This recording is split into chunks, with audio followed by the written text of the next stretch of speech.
Dr. Jordan Peterson's rapid rise to fame was based around his best-selling book, 12 Rules for Life. But as his public profile grew, many began to view him in a political light. Is that the result of the unique political climate we're seeing under President Trump? Here is Dr. Peterson.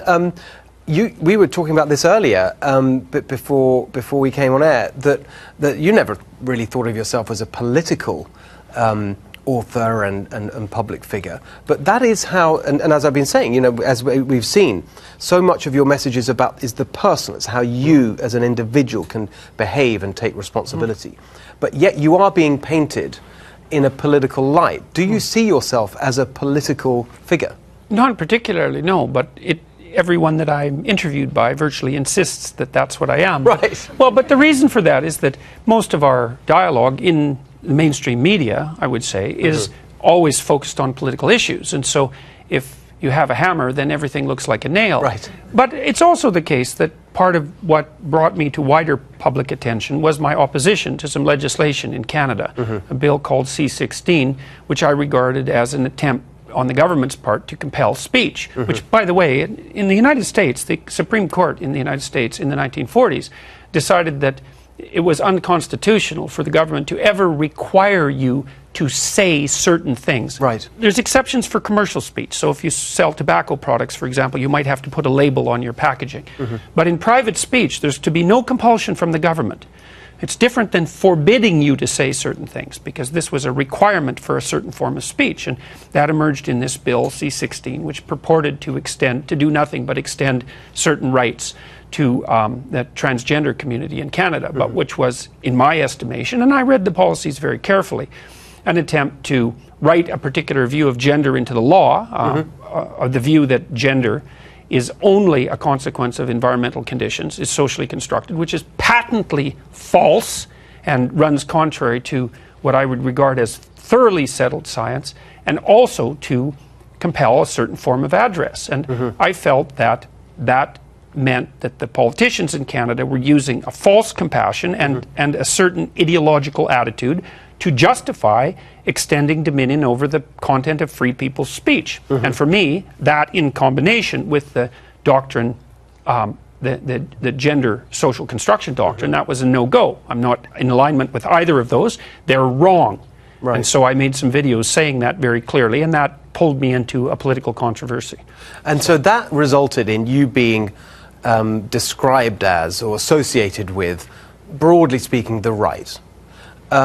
Would you put yourself on the right politically, or is that a term you don't even necessarily accept? Well, one of the things that's happened to me as a consequence of being a social scientist is that I've become more respectful of caution and tradition. And the reason for that is that, and this really is a consequence of being trained properly as a social scientist, what you learn if you're a social scientist who's educated and who's experienced is that things are a lot more complicated than you think they are. And your intervention to make things better probably didn't specify the problem properly and is very unlikely to produce the consequences that you intended. And so the careful social scientists, they have a doctrine which is taught to everyone who's going to be properly trained, which is if you dare to intervene in someone's life or more broadly in public policy, you make the intervention minimal, you control it very carefully, and then you analyze the outcome to see if your intervention worked. Because most of the time, not only will it not work, it will be counterproductive in ways you didn't predict. That's so different from, I mean, I used to work in government. That is so different from the attitude that is typically there. We've got time for a question. Michael. Yes, Dr. Peterson, it's a pleasure to see you today. Thank you. Dr. Peterson, reading you and hearing you on YouTube, what have you, it seems to be you clearly have an issue with ideologues on both the extreme left and the extreme right. What I call the twin cobras, or the matter and antimatter of our political discourse. So you wrote in your book that our minds are deeply social. And so with that question as a social scientist, are we nurtured to the views that we have grown to have, or are we somehow hardwired by nature to some degree to have a tendency toward one way of thinking or the other?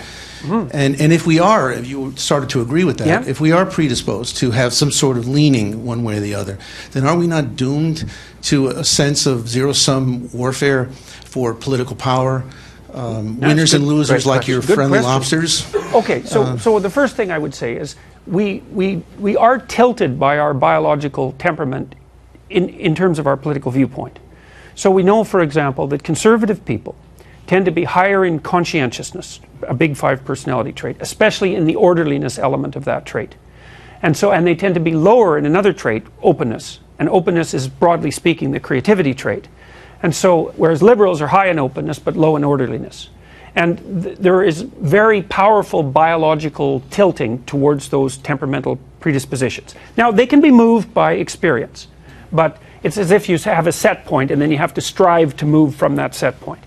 Okay, so, and then of course, your viewpoints can be modified by your experience and your wisdom, all of that. But you have to start out with a set of filters on the world because the world is too complicated. And so you have to, your mind, your brain, your psyche filters things for you and then presents a certain world to you. So because you can't read all the facts, and some facts jump out at you and others don't, and that's partly a consequence of your temperament. Okay, so that's not necessarily a bad thing because there are different niches for people of different temperaments.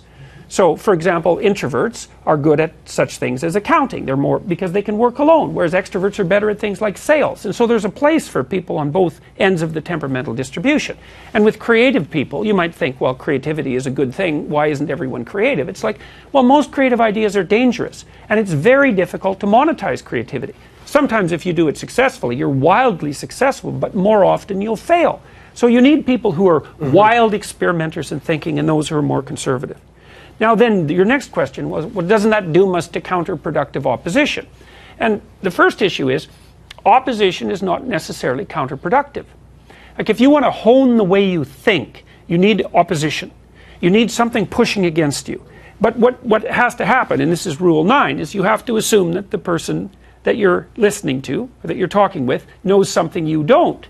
And so we can engage in a dialogue between left and right. The right tends to stand for hierarchy and to value hierarchies as tools for obtaining necessary goals. And the left tends to view hierarchies as characterized by the proclivity to dispossess and to become tyrannical. Those are both correct.